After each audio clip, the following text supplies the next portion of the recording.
Bonjour à tous. L'autre jour, je suis tombée sur ça.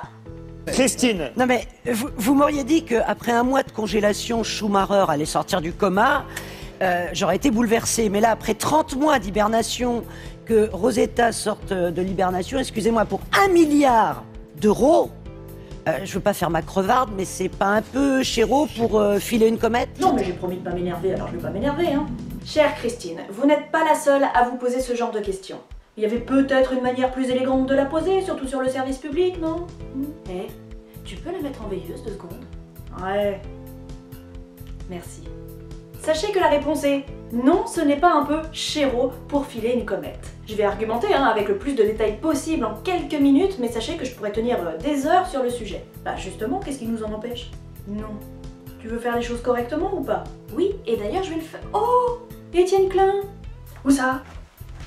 Chère Christine, la mission Rosetta a coûté 1,4 milliard d'euros. Bien entendu, ça a l'air d'être beaucoup d'argent, mais comme dirait l'autre, tout est relatif. Avec tout ça, on aurait pu manger 2 222 222 222 pommes, acheter 1 730 000 iPhone 6, offrir une voiture à chaque habitant de la ville de Troyes, acquérir 7000 maisons à la campagne, construire 225 km d'autoroute ou se procurer 3 Airbus 380. Cela dit, chère Christine, j'imagine que quand vous dites je veux pas faire ma crevarde, mais c'est pas un peu chéro pour filer une comète? Vous vouliez sûrement dire par là, je rappelle que c'est de l'argent public, ce sont donc nos impôts qui courent après un caillou de l'espace. Effectivement, comparons donc le budget de Rosetta avec ce qui est comparable. Rosetta, c'est seulement la moitié du budget annuel de France Télévisions, nos redevances à tous donc, qui a servi notamment à rémunérer vos interventions dans cette émission, chère Christine. C'est seulement le tiers du budget annuel du programme de soutien de la politique de défense de notre pays en 2011. Et c'est seulement 3,5% de l'argent public réinjecté dans les banques françaises fin 2008. Alors, c'est toujours le même son de cloche?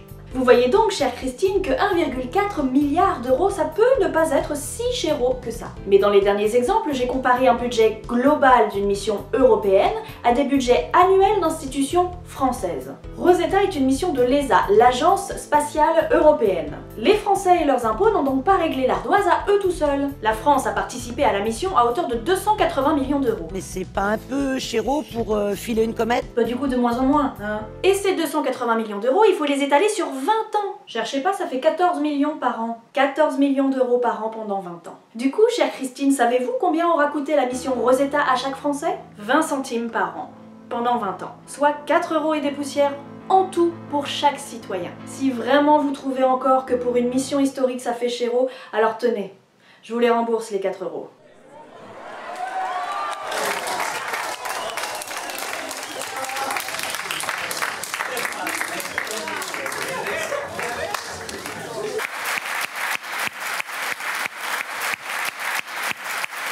Ouais, sinon, je me demande un truc depuis tout à l'heure. Non, il était pas vraiment là.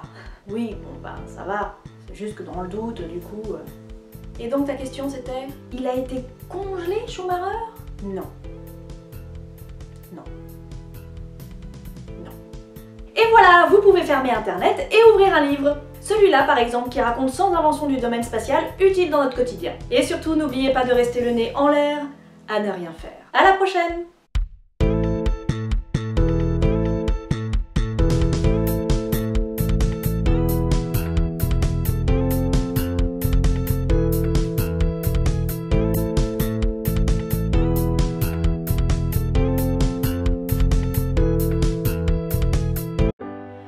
Elle a voyagé pendant 10 ans et demi dans l'espace, elle s'est mise en orbite autour de Tchouri et ensuite Philae a atterri sur la comète, c'était un truc de malade. C'était trop bien. Et du coup, ce qu'on aimerait bien savoir, c'est comment notre système solaire s'est formé et aussi d'où vient la vie. Parce qu'en fait, on sait pas trop d'où vient la vie sur Terre. Et on pense que les briques de la vie viennent majoritairement des comètes.